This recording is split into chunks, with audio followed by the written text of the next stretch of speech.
It began, as so many turning points do, not with pain, but with hesitation. A moment when the body wants to move and the mind quietly intervenes. A woman in her 70s once described it to me not as fear, but as doubt. Her legs were still strong enough to carry her. Her heart still beat with steady determination. But somewhere along the way, trust had eroded. She did not feel broken. She felt disconnected. And that disconnection, more than stiffness or weakness, is what changes the way we live as we age. We often speak about aging as if it were a list of losses. Less strength, less balance, less energy. But the body does not simply decline on a straight line. It adapts to what it is asked to do, and perhaps more importantly, to what it is no longer invited to do. After 60, many people do not stop moving because they are incapable. They stop because movement begins to feel uncertain. And uncertainty is something the nervous system does not tolerate well. When it senses risk, it tightens, shortens, and withdraws. Muscles hold back. Breath becomes shallow. Balance narrows. Over time, stillness becomes habitual, and the body quietly learns a new language. It's one that speaks less of possibility and more of caution. What fascinates me, as both a clinician and a student of longevity, is that this process is not irreversible. The body does not forget how to move. It forgets that it is safe to do so, and safety, in biological terms, is not an abstract idea. It is a set of signals. Signals sent through nerves, through pressure, through rhythm, through breath. When those signals fade, the body does not fail. It waits. There is a muscle deep in the lower leg that illustrates this beautifully. It is not a muscle of speed or power. It does not help you jump or sprint. It works quietly, almost invisibly, every time you stand, every time you shift your weight, every time you pause before taking a step. Its fibers are designed for endurance, not force. For decades, it contracts and releases, pushing blood upward against gravity, helping the heart complete its work. When it is active, circulation flows easily.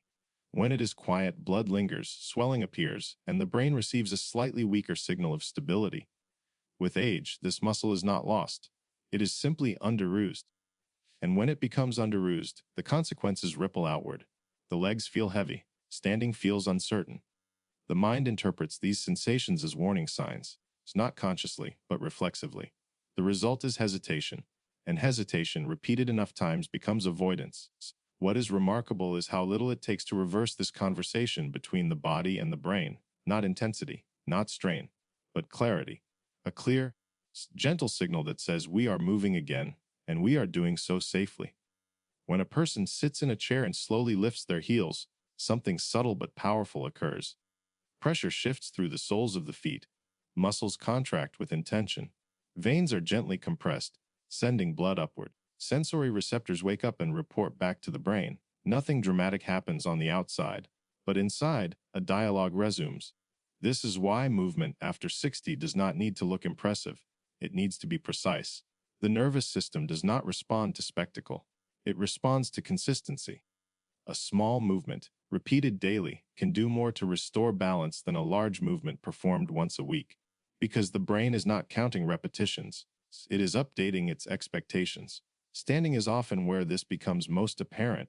Many older adults describe a subtle anxiety when they rise from a chair. Not dizziness. It's not pain, just a moment where the body feels less predictable. This sensation is not weakness in the traditional sense. It is a gap in communication. The feet, ankles, knees, and hips are no longer sending a unified message. The brain fills in the silence with caution. When a person stands and gently lifts their heels while holding onto a stable surface, they are not simply strengthening their calves. They are rehearsing balance in a controlled environment. They are teaching the nervous system that upward movement can occur without danger. The slow rise matters. The controlled descent matters even more, because balance is not about reaching a position. It is about managing the transition between positions.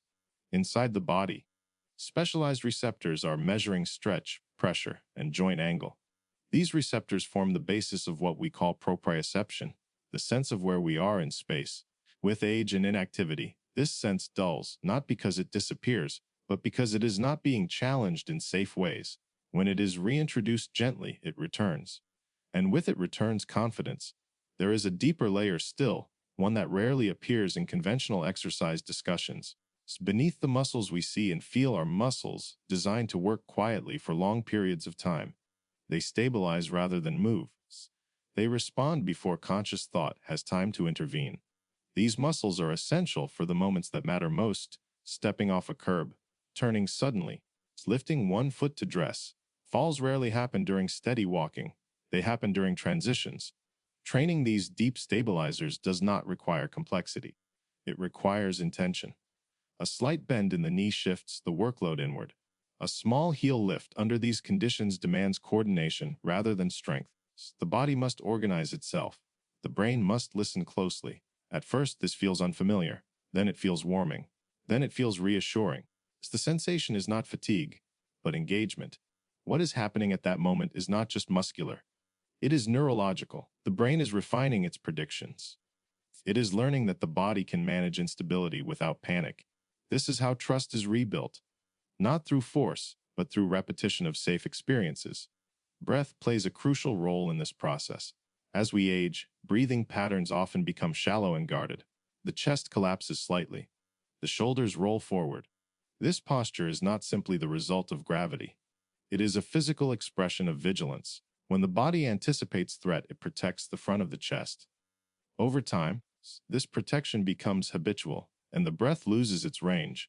When a person sits and opens their arms, lifting them gently to the sides and allowing the chest to expand, something more than muscles are stretching. The rib cage is moving. The lungs are given room.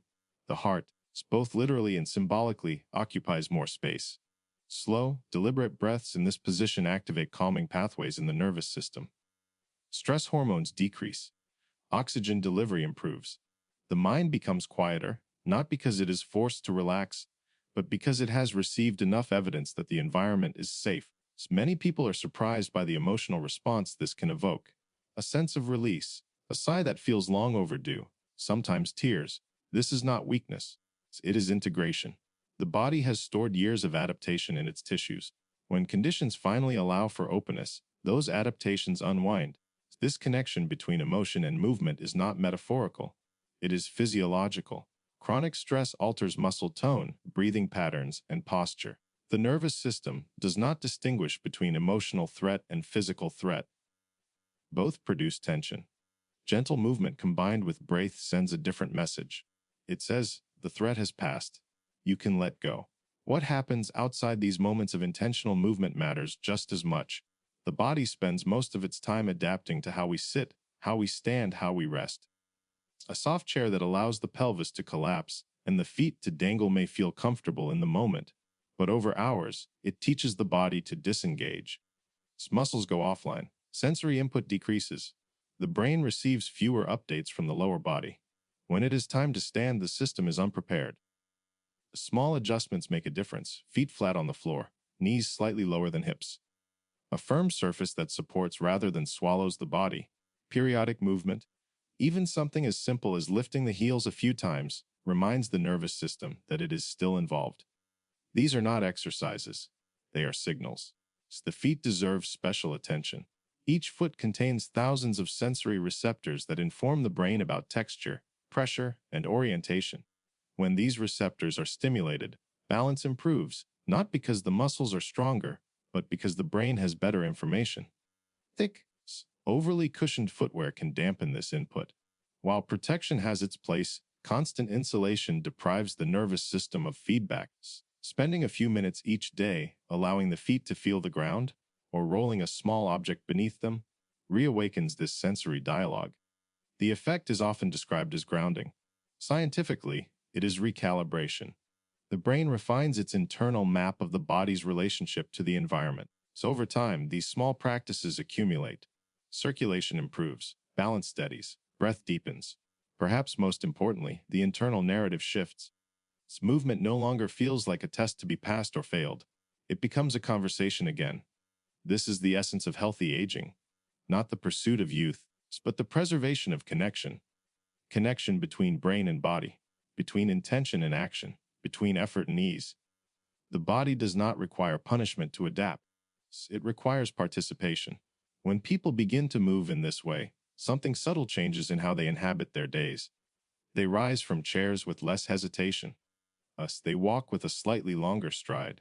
They breathe without thinking about it. These changes are not dramatic enough to be measured easily, but they are profound enough to be felt.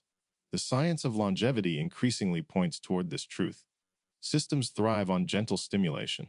The nervous system, the cardiovascular system, the musculoskeletal system all respond best to regular, moderate input. Extremes provoke defense. Consistency invites adaptation. What I find most hopeful is that this process does not depend on starting early. It does not require a lifetime of athleticism. It requires only the willingness to begin where you are, with movements that respect the body's current state. The nervous system does not judge, it responds. In this way, movement becomes less about exercise and more about relationship, a daily ritual of checking in, of reminding the body that it is still needed, still capable, still worthy of attention. When practiced with patience, this ritual restores something essential, not just strength or balance, but a sense of belonging within one's own body. And that sense of belonging is what carries us forward. Not aggressively, not anxiously, but steadily. One breath, one shift of weight, one quiet signal at a time.